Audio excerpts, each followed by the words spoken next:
Rahasia tapi saya kasih bocoran. Gimana Kasih gitu? bocoran Atau gitu kan. bukan rahasia kalau begitu? Dikit tapi sedikit.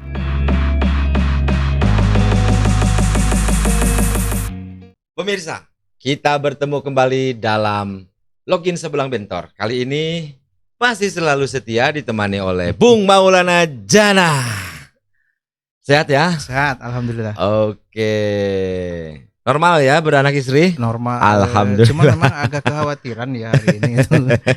Kita kan dihadapkan pada, saya kan punya anak 4. Oh gitu. Yang pertama kan anak saya itu SMP ya, kelas 3 sekarang itu. Yang kedua masih SD. Yang ketiga masih TK dan yang satu lagi belum masih 4 tahun. Nah, ada kekhawatirannya gini Kang Nijar, kan sekarang ada pergaulan yang cukup luar biasa ya di luar lingkungan keluarga ya, di sekolah ataupun mungkin di luar sekolah gitu kan. Nah, ini agak sedikit kekhawatiran saya sebagai orang tua gitu kan. Apa khawatirnya? Perkembangan anak kan selalu dihadapkan pada lingkungan yang kuat misalnya untuk menarik dia bergaul dengan siapa saja gitu. Apakah itu sesuatu yang wajar karena makhluk sosial? Wajar dan memang harus begitu dalam konteks sosialisasi ya, perlu gitu kan, membangun hubungan antar manusia, antar individu gitu kan, bahkan penting gitu. Tapi juga jangan sampai hubungan-hubungan itu juga keluar dari norma-norma agama gitu kan, norma-norma sosial atau juga norma-norma adat dan kebudayaan yang kita ini miliki, menarik gitu nih. kan. Saya punya angel akhirnya ya, punya sudut pandang nih. Ini bagaimana dulu Bung Maulana Jana nembak yang sekarang menjadi istri ini? Apakah ta'aruf konsepnya atau berpacaran lama-lama atau bagaimana ini? Ya, itu rahasia ya. Rahasia tapi saya kasih bocoran. Gimana gitu? Atau gitu bukan kan. rahasia kalau begitu? Dikit tapi sedikit gitu. Jadi saya ini kan bukan tipe orang yang dalam tanda petik suka pacaran gitu ya. Tapi juga saya tidak anti pacaran gitu kan, silakan aja karena itu hak dan hak setiap orang gitu kan, hak bagi orang yang mau gitu kan. Nah, saya ini sebenarnya dalam bahasa Sunda itu diamprokeun. Konsepnya diamprokeun gitu. Ta'aruf berarti ya. Ya, konsep ta'aruf gitu kan. Jadi ada seseorang gitu kan yang baik gitu ya, menurut keluarga itu ini mau nggak, seperti itu. Nah, saya pada saat itu masih belum nggak sebenarnya gitu kan. Tapi karena ada desakan orang tua gitu kan, harus berbuat baik kepada orang tua, ya saya menerima gitu Kang Nijar. Sangat religius Islami ya. Sesuai dengan visi Kabupaten Tasikmalaya ini. Religius Islami. Baik, tapi saya melihatnya begini ya, ada semacam pergeseran. Kalau dulu ya tidak, misal gitu ya, tidak ada cewek nembak cowok. Ya, bahkan seperti kasusnya Bung MJ adalah diamprokeun ya.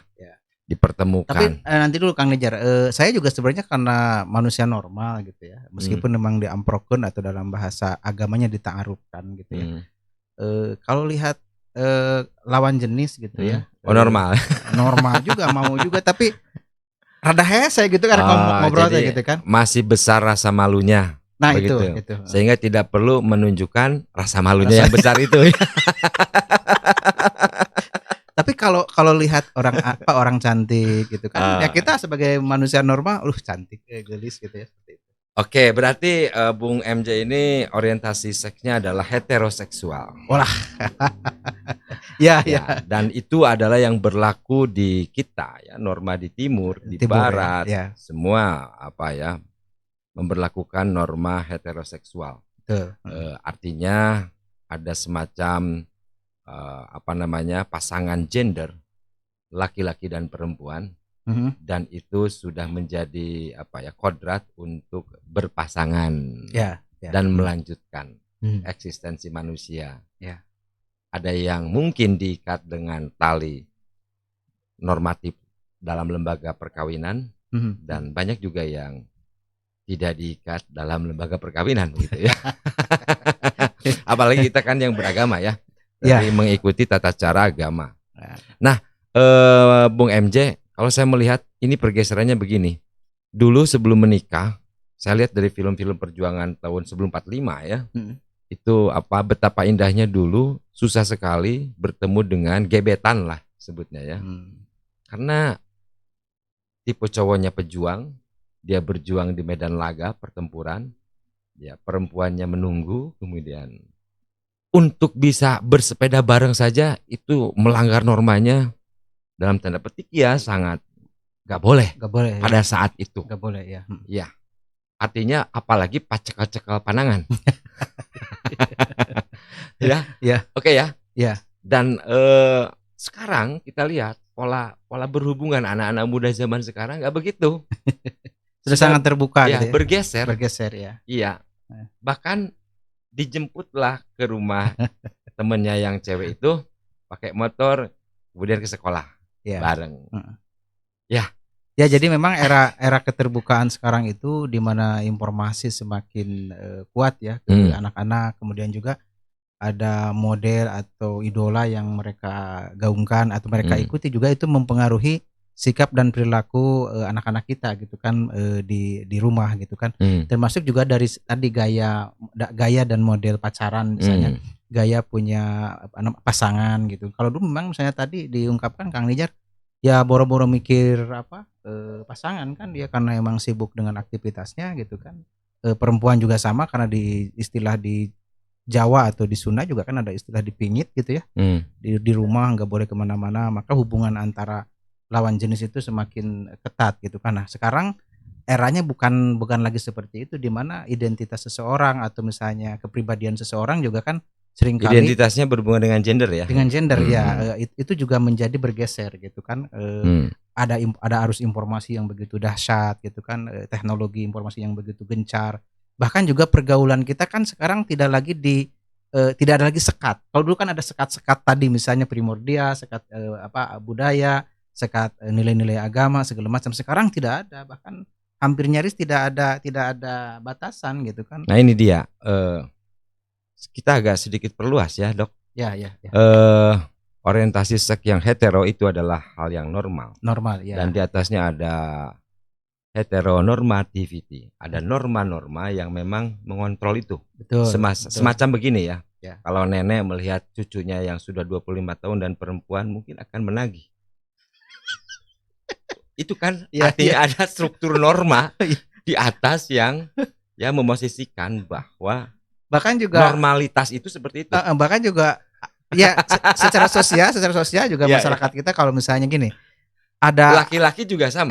Ada laki-laki yang sudah usia 35, 30 mulai khawatir orang tuanya, apalagi kalau perempuan ya. Di atas 25. Di atas 25 itu aduh, ini kan anak saya belum menemukan jodohnya. Maka kan nah itu kekhawatiran kalau itu kan bagian dari norma yang mengontrol kehidupan anak-anak kita gitu. Tapi kan gini ya. Kita menemukan beberapa kasus, salah satunya adalah Dorce.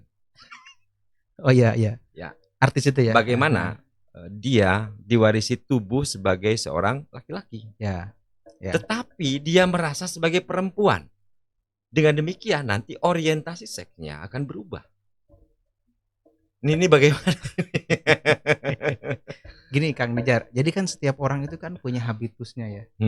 Di mana dia berada, di mana dia lahir gitu kan. Kalau habitnya itu adalah tadi misalnya ada persoalan-persoalan norma-norma keagamaan yang longgar misalnya, atau juga habitnya adalah ada norma-norma agama yang ketat, itu akan mempengaruhi cara dia mengaktualisasikan diri gitu kan. Misalnya kalau saya mohon maaf misalnya almarhum Dorce misalnya seperti itu, mungkin karena habitusnya menggiring dia untuk mengaktualisasikan identitasnya gitu kan. Satu itu, yang kedua juga bisa jadi ada konteks tertentu yang membingkai dia itu misalnya menampilkan sisi lain dari manusia lain yang dia pahami misalnya seperti itu. Ini karena penting ini Dok. Pentingnya mengapa kita bicara orientasi seks? Ya. Pentingnya adalah beberapa waktu yang lalu itu di sebuah konten media sosial ada yang mengunggah dan headline-nya beginilah. Tasikmalaya darurat HIV/AIDS. HIV/AIDS ya. Ada sekira atau LGBT. HIV/AIDS dulu. HIV dulu. HIV/AIDS dan itu ternyata terkonfirmasi dari rumah sakit umum yang datang ke sana, dan kalau tidak salah ya sekira 6.000 atau 8.000 saya lupa, ada itunya. saya dulu di capture ya itunya si foto itunya, dan tapi kalau data dari itu setengahnya itu menurut update status dia itu gara-gara LGBT. Berarti orientasi seks yang tidak normal. Yang tidak normal ya. Yang normal kan yang hetero. Itu dalam perspektif Tasik Kota kan darurat HIV/AIDS kedua tertinggi se-Jawa Barat. Ya, ini ya gimana? Gini, dalam kacamata saya gitu kan, dalam pandangan saya misalnya gini, ketika melihat persoalan itu tidak bisa kita melihat dari sisi hilirnya gitu kan, tapi harus dilihat dari hulu. Pertama, manusia itu kan punya sisi kebebasan ya, individu itu kan punya sisi kebebasan ketika ingin mencari kesenangan, hedonisme segala macam gitu kan, dan dalam diri manusia sisi itu ada gitu kan. Yang kedua, arus dari luar, artinya kan informasi dan budaya luar juga menyerang ke dalam konteks diri dan kita. Ada yang bisa ditiru ya? Ya, ada banyak hal yang bisa ditiru gitu kan. Nah, kalau sisi kebebasannya itu tidak dipagari dengan norma-norma sosial yang kita miliki, termasuk juga norma agama dan lain sebagainya gitu kan, maka itu akan loss, akan jebol gitu kan kepribadiannya. Makanya misalnya kalau di Tasik dikatakan sebagai kota santri, lalu kemudian banyak persoalan LGBT, banyak persoalan AIDS segala macam, itu akibat dari tadi ada persoalan identitas yang mulai terkikis gitu kan, karena serbuan dari luar gitu kan. Kita jangan melihat korbannya gitu kan, tapi kita harus melihat faktor penyebab dari kenapa orang itu kena AIDS atau HIV gitu. Baik, bisa login sebelang bentor. Memang orientasi seks ini menjadi penting dibicarakan karena berhubungan dengan normalitas ya, dengan kebiasaan-kebiasaan yang itu menjadi pagu bersama di dalam kehidupan bermasyarakat. Yeah. Nah, kalau misalkan ada orientasi seks yang memang melipir keluar dari kenormalan, ya boleh jadi kita sebut homoseksual yang kemudian jadi lesbi dan gay, atau ada juga yang biseksual. Nah, ini kenyataan ada, tetapi agak tabu untuk dibicarakan. Memilih yang mana? Kita bicarakan tetapi menjadi sebuah edukasi seks.